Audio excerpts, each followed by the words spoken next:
I'm Kira Cleveland, and this is Human Intelligence. With my co host, Ned Hayes, we talk about the importance of human creativity in the age of AI. Welcome to the future. We're happy to have on the show today Doug McCarthy. Doug is an independent researcher and senior open content specialist at the Open Future Foundation. His focus is on public policy and access practices in the gallery, library, archive, and museum sector. He writes about open access, digital collections, and related topics on Medium. He's also the co-founder and editor of the Medium publication Open Glam, which shared insights into open access and cultural heritage from a global perspective. Thank you. Great to be here. We're thrilled to have you. So, what drew you into the field of open access? What sparked your interest in it? It's kind of accidental, but it really goes back to my university days. So I did a 4-year master's degree in art history and design at the University of St Andrews in Scotland. And I've always been really fascinated and interested in visual collections of fine art, photography, printed matter, and so on. And there was a natural sequence, having finished that degree, of thinking, how can I do something professionally, that carries on the same kind of subject matter, materials that someone will pay me to do. So I worked for a couple of years in two different private picture libraries. And then in the mid 2000s, I joined the National Maritime Museum in London, and I eventually became the head of rights and images for the museum. So I was overseeing copyright policy, I was managing the photographic studio, the picture library, so that's image licensing and print sales, and also location photography. So Wow. in dealing with historical collections and, if you like, their digital surrogates and the rights around that, then I had to become somewhat knowledgeable in copyright and open access. So that's really where it started. That's really neat. I love kind of that whole spread of that journey. Why does open access to our cultural heritage matter today? So if we look at the GLAM sector, and I mean galleries, libraries, archives, and museums, there are tens of thousands of these institutions all around the world, large and small, in capitals, in regions. Um, it's extremely varied, the type of, if you like, cultural collections which have been institutionalized, collected, catalogued, and digitized, over the last century or more. And I sometimes try to think about it in a really simple way. Now, I'm a real culture vulture. I've been fortunate enough in my life to travel widely, to visit all kinds of institutions in my spare time, but also with my work. But I always try to keep in mind one thing, that 99 point something percent of the world's population will never be able to, and won't, even if they perhaps wish to or had the resources to, visit a single institution in particular. So if we imagine ourselves as collections managers, as museum professionals, super enthusiastic and proud about who we're working with, where we're working, and what we're trying to do as an institution, the 99% plus of the world's population that will never cross our threshold, will never enter our institution and see our collections in person and get to have a coffee in our cafe. And so really that's where the value and the power of digitized collections comes into play, and open access for public domain material, by which I mean collections whose copyright, if it ever existed, has expired. That's when Mm. that comes into play. Right. That's a very beautiful purpose driving that work. Thank you for sharing that.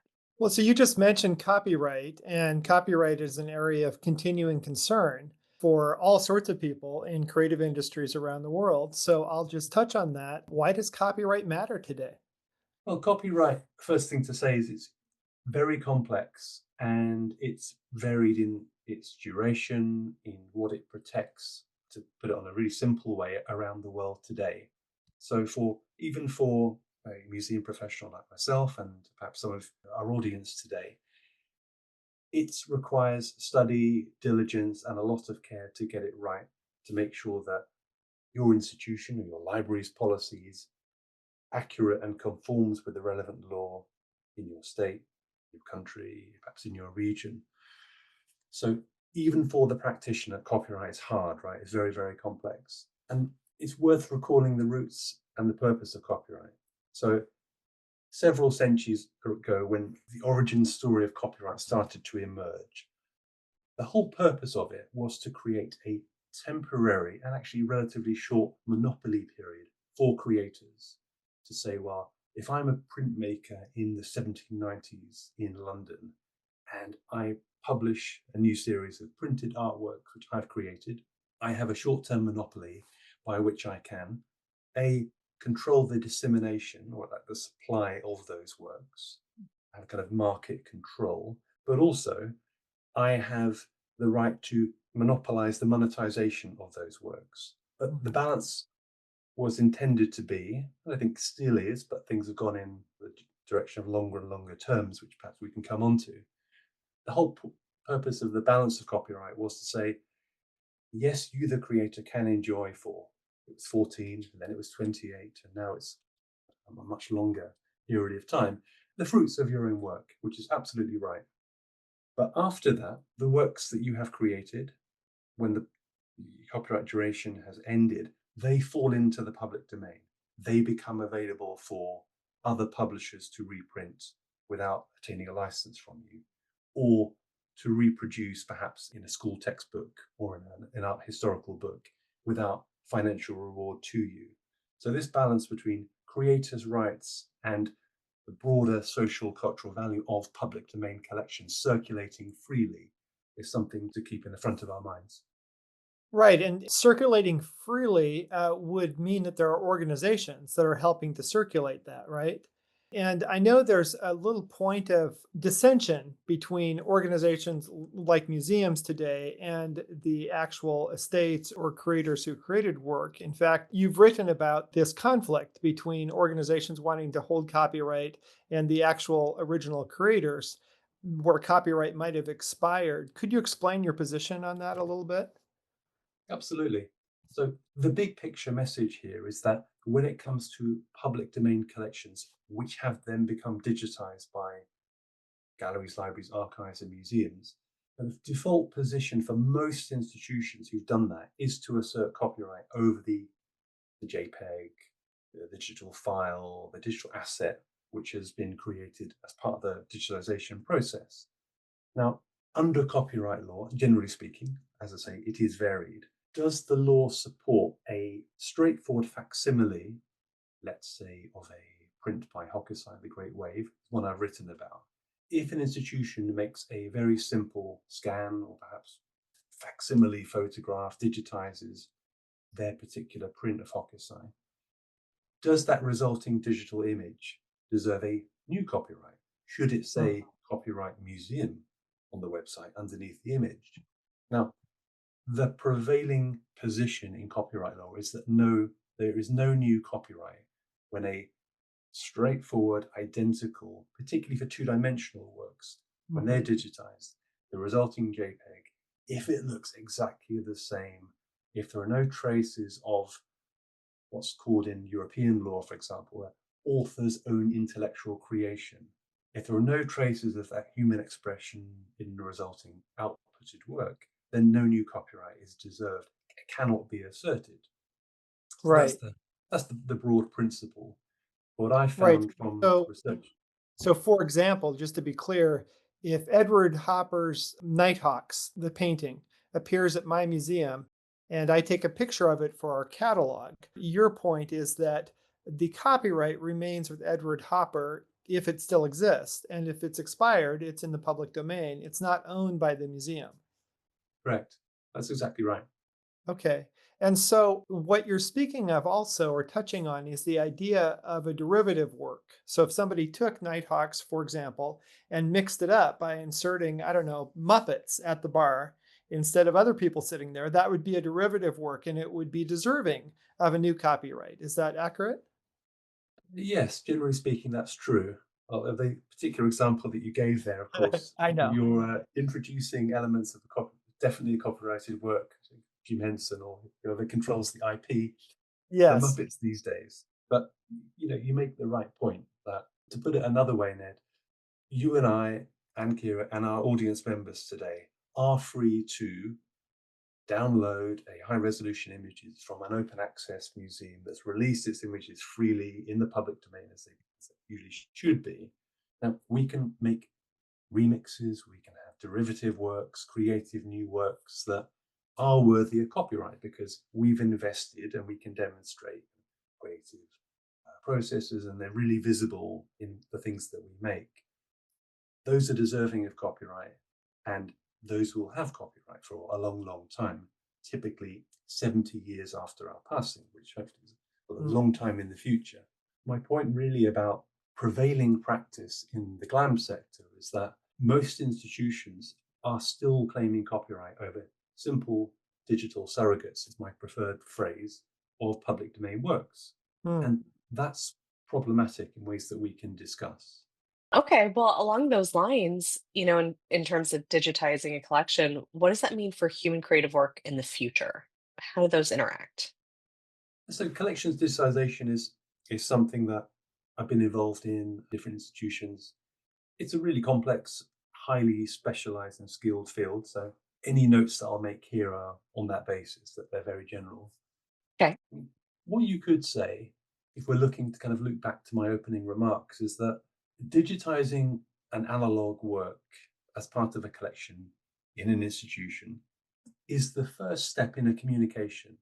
So the way that you do it and the way that you describe the object once it's been digitized, cataloging, perhaps when you're adding metadata, other information which is useful for your audience, is that digitization process is the first step in a longer communication. It will enable, for example, that object or photographs of that object to be uploaded to our imaginary museum today and therefore able to be communicated to the whole world. I think definitely that 99% who will never visit physically our museum.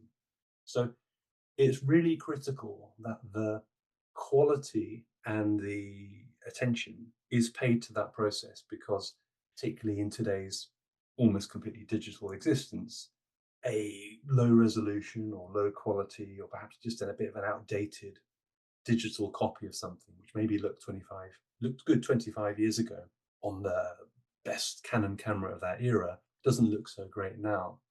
So you could think of it as a really important carrier of information or communication to the world in the digital realm.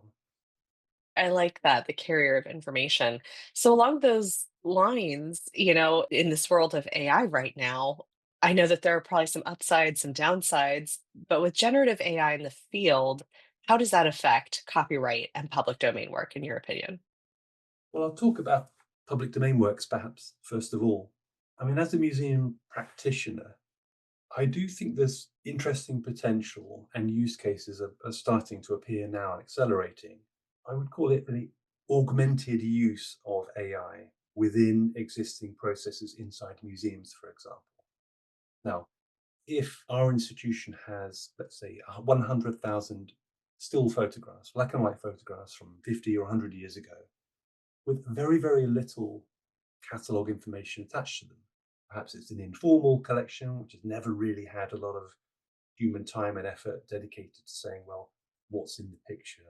Where do you think this is depicted? Who's in the image? When does it date from? A fairly blank canvas. Now, you can imagine, and actually you can do now with some machine learning tools and AI tools, you can use machines to give you a head start on processing those collections, generating suggestions about answers to all those questions that I just mentioned. And that kind of tooling, and that's a really simple example, can increase productivity and really accelerate like the digitization process for the humans who are working in the glam sector behind the walls in the photographic studios. So Yeah, do those require kind of oversight, a human in the loop to kind of check, assess the quality?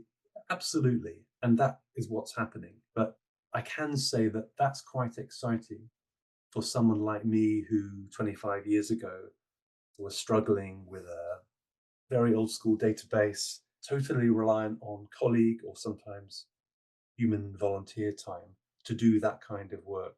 So I think, in summary, deployed in a sensible, and I think in an ethical framework which fits within an institution's personality and its pre-existing footprint, AI tools, machine learning tools can be very useful and I think are interesting to explore to increase the volume and to accelerate what institutions are already trying to do, perhaps have been struggling to do at volume, at scale.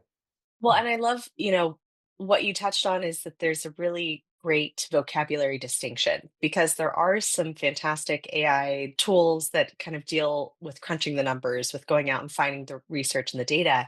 But what I'm really interested in hearing too is how do you see generative AI specifically, the thing that extrudes derivative work or is consuming a lot of historical work? How do you see that affecting your field? Yeah, that's a tricky one to answer because hitherto, certainly within institutions themselves, like so far, generative AI has been far less used, to my knowledge, than, say, large language models.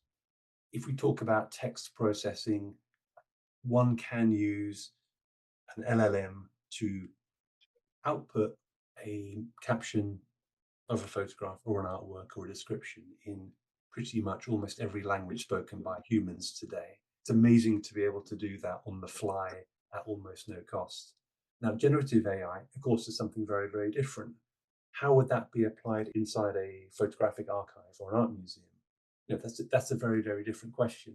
And I Yeah. think Gen AI right now is, I feel like it's far more on the user side. So it's perhaps a publisher or a creator or a non-museum professional who's using an external tool on their own Mac, on their mobile. Now, they may be tapping into heritage collections in order to produce and generate, using AI tools, different remixes and different works. But I feel that so far, generative AI is more on the user side than kind of inside the building at museums. But I'd love to hear from professionals who are using it in that way, because it's interesting to think about.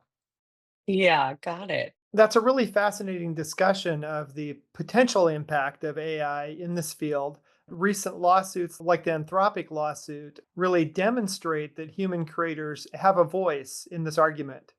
And so I was curious if you feel like human creators will need to succeed in their quest to claim both copyright and moral rights over their work. At the moment, I don't feel hugely optimistic about the end point of that conversation. Now, that's possibly because I'm a fairly keen student of history and deployment of technology in different eras.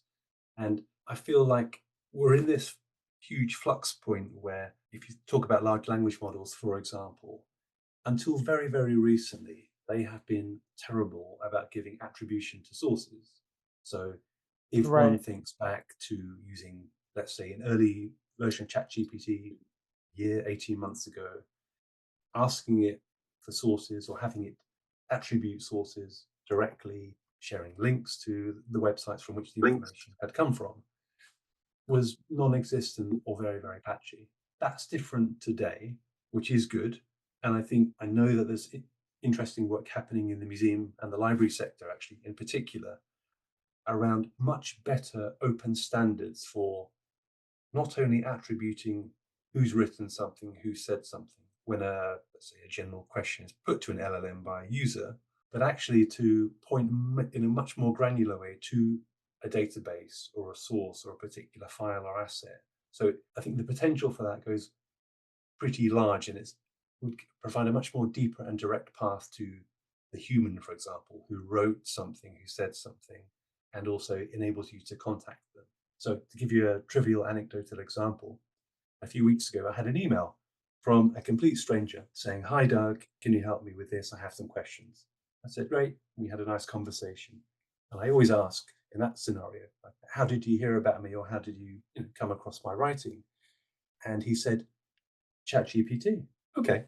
So through his conversations with an LLM, the machine, let's say, had surfaced some of my work and pointed directly to a journal article that I wrote in the summer, and then he got in touch with me. So that's purely an anecdote, perhaps anecdotes are the start of evidence. But my wider point is that it's hard to assess in any kind of definitive way the state of play when things are moving so rapidly. So the Anthropic lawsuit and the raft of dozens now, I think at least 50 current lawsuits that are happening between creative bodies and tech companies, AI producers, they originated often 2, 3 years ago, and they will not be resolved past appeal for maybe another year or two, unless they're settled, of course. So it's a really tricky moment, I think, for creatives, for users, general users like me, and institutions to say, well, how do we get a grip here? Where do we kind of try to draw a line in the sand, or how do we deploy our technology? Where's a kind of safe haven, or what should we be worried about or positive about in this space? Because it is so fast moving. Right. So, one area that I think is important is the idea of having organizations that are not part of the corporate infrastructure who are helping to mediate things. I mean, early on, ICANN and other early internet bodies helped to create the structure that we currently rely upon. Do you see that also happening in the world of AI? Definitely. Right now, there are conversations around open standards for signaling, opt outs for AI training, for example, that are being discussed between tech companies, digital society advocates, bodies like Creative Commons and the Internet Archive. So, those evolving, emerging standards are really just as they were back in the kind of Web 2.0 era, maybe 20 years ago. Those will be fundamental. Reaching consensus and developing protocols around these issues will be essential to delivering a more positive, digital life for creators and for users, and also enable companies to continue developing products which are useful to humanity more broadly. So those dialogues are, yeah, absolutely ongoing. I love that. And speaking of kind of work for the good of humanity, you're also a content specialist at the Open Future Foundation. Can you tell us about that important work in creating the Commons database and what that project's about? Sure. So Open Future Foundation is essentially a think tank based in Europe, doing a huge amount of work around a positive vision for digital society.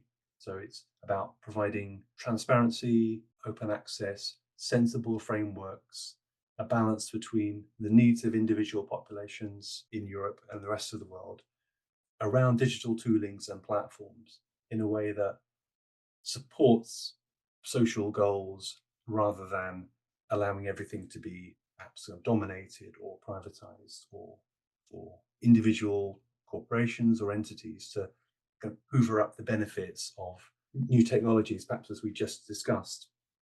But more specifically, I am leading the coordination of an 18-month project called Commons DB, funded by the European Commission.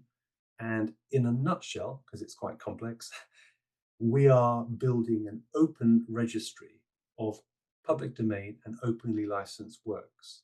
So this will be a prototype registry done by end of July next year. And say, okay, why are we doing this? What's the reason? Well, one of the main reasons is we know that when you publish digital assets to the internet, information about them, including rights information, vanishes, gets wiped, disappears really quickly. So as a user story, it can be quite difficult to say, well, how much confidence do I have that this particular beautiful photograph is public domain or is a Creative Commons attribution license? Like, how can I really know that? Maybe the website that I saw on, well, it's disappeared or it's gone offline. The registry that we're making is essentially, it's not a repository, it's a registry of various declarations about works. And to build this, we're working with Europeana Foundation and Wikimedia Sweden. So we are currently with them making hundreds and hundreds of thousands of declarations about public domain or openly licensed works, typically images so far. That's our focus. Those will very soon be in a publicly available registry.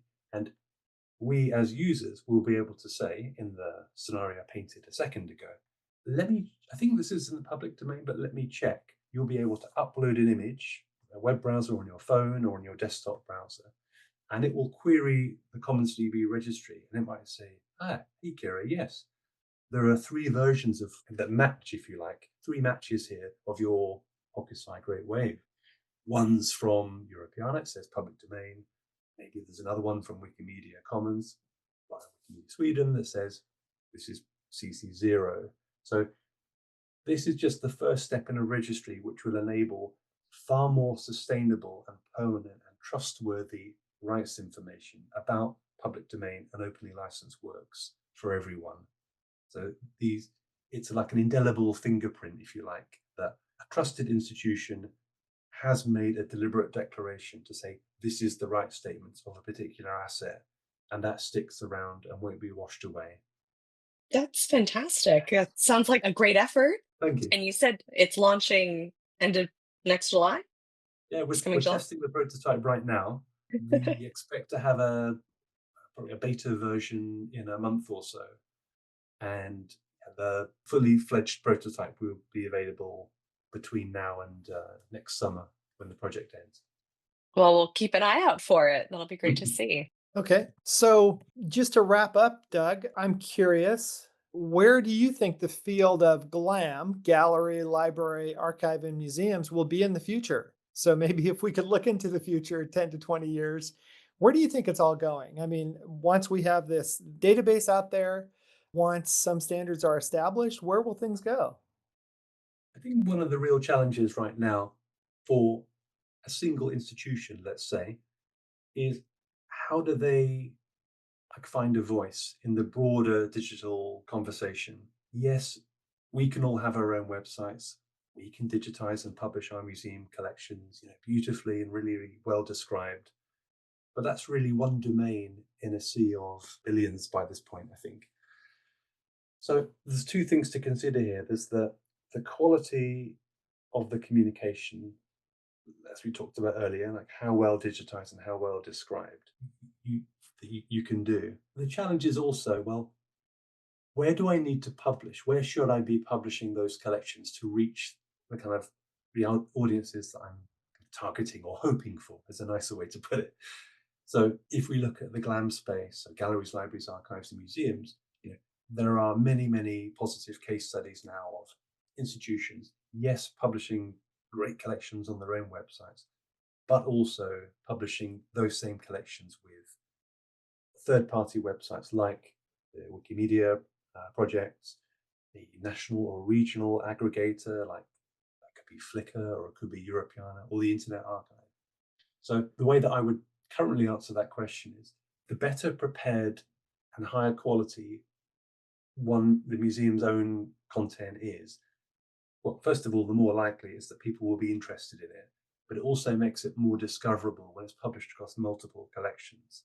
And that's one of my hopes for the way that AI, particularly large language models, are developing, is that they will be very well equipped to establish good answers to research questions. So most of the time, I stop using web browsers. I use ChatGPT instead of a browser, whether it's to get recipe ideas or it's to find an answer like the birth date of a particular photographer, or whatever it might be, more worky or more personal. And you think, well, how will museum collections, or actually how will museums themselves be kind of found in that scenario that we just painted? Now, it's difficult to answer because we don't control the output process. We don't control currently the algorithms by which answers and by which people and institutions are surfaced. But one thing which is true today, it was true 10 years ago and was true 30 years ago, is the better job you do or can do around preparing and communicating your content and also your activities as an institution, the higher chance you have of being found because you're more discoverable, but also that humans looking for information, even if they've never heard of you, are more likely to find you because you've provided richer data, if you like, about what you're doing and the collections you hold and who they represent. So museums don't control the demand side or some of the technology, but they are a little bit more in control about the supply side. And I think that's where the efforts should continue to be focused. I like that a lot. And, to kind of double click on those ideas you outlined, we do love ending on a positive note. So, for a little bit of fun, from your perspective, how can we make this future better for everyone? Well, a really simple tool that requires diligence and effort, but is fairly easily available, is open access. Now, earlier in our chat today, I painted the picture of that a small percentage still of institutions with public domain collections are releasing them openly when they digitize them, publish them online. It's almost always not the case. You'll see that little copyright symbol, or you'll see a kind of non-commercial, no derivative, restrictive license applied to them when it really shouldn't be in law. Now, if those copyright symbols, as they're starting to go away, disappear, vanish, that opens up opportunities. Because if I, as I often do, come across an institution's collection I've never heard of before I visit their website, now, as a potential user, someone who's interested, already kind of halfway through the door, if the first thing I see is that little copyright symbol, and I know something's in the public domain, or terms of use which are super restrictive, I have to write to someone, or I even saw a fax number the other day, which gave me some Oh, nostalgic faxes. memories. Yes, faxes still So exist. faxes are back. Um, Love it. if that's my first encounter, right? Thinking, that's a real shame. Like, am I gonna honestly fax someone? I don't know. Could I even do that? Am I going to contact someone by email to say, hey, can I please use this in my next presentation? Whatever I want to do with it in a new artwork. Honestly, I'm not, because I have so many other options. And I think, Hmm. so to answer your question, Garrett, the quick transformation, right? A relatively straightforward transformation would be to bring open access into the picture, because that would unlock for institutions, but particularly for users, for us, a vast swathe. I mean, I'm talking tens of millions of already digitized works onto the internet for creative reuse, for study, for discussion, for investigation, in a way where right now they're still behind this kind of opaque, restrictive paywall or kind of gating that is a shame. Got it. Thank you for that. Well, it's been such a pleasure to chat with you today, Doug. Really appreciate your perspective on open futures, on open access in museums, and also on the role that generative AI may play there. So thank you. You're welcome. Thank you very much.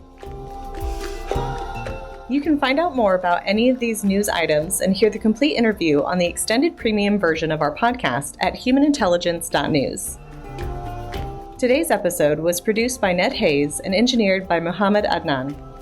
Our analog-only human-themed music was created for the Human Intelligence podcast by Josh Pinkston of Nature and Spirit. This episode, and every episode, is brought to you by the Human Intelligence Institute team. That's all for Human Intelligence. Thanks for listening to today's episode. As always, this episode is available online at humanintelligence.news.